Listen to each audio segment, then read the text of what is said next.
La madrugada del sábado, el Pleno del Congreso de la Ciudad de México aprobó el paquete económico 2020 que incluye el Código Fiscal, la Ley de Ingresos y el presupuesto de egresos para la capital del país.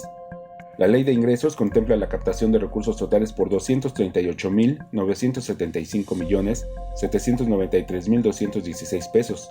lo que representa un incremento de casi 5,000 millones de pesos más de lo presupuestado en 2019.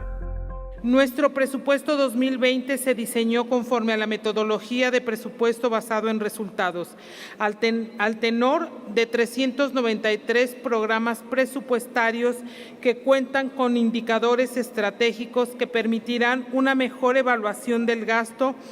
En caso de ser oportuno, realizar las correcciones necesarias en tiempo real. El ejercicio de estos recursos está planeado en 6 ejes estratégicos: 101.497 millones para el logro de una ciudad sustentable, 36.857 millones de pesos para garantizar la seguridad,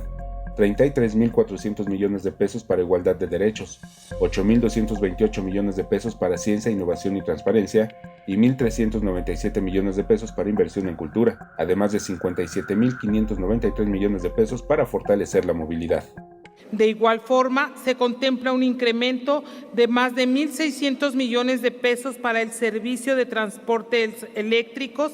para la adquisición de las unidades para el próximo trolebús elevado, así como de más de 900 millones de pesos para la sustitución de microbuses. En lo referente al Código Fiscal, destaca que no se incrementaron impuestos en el cobro de predial y suministro de agua, aunque se pretende mejorar la captación de recursos por conceptos como la venta final de bebidas alcohólicas y prestación de servicio de hospedaje, además de impuestos a juegos y apuestas, conceptos que sí tuvieron ajustes. Información y voz a Alberto Álvarez Santana, 21 Noticias.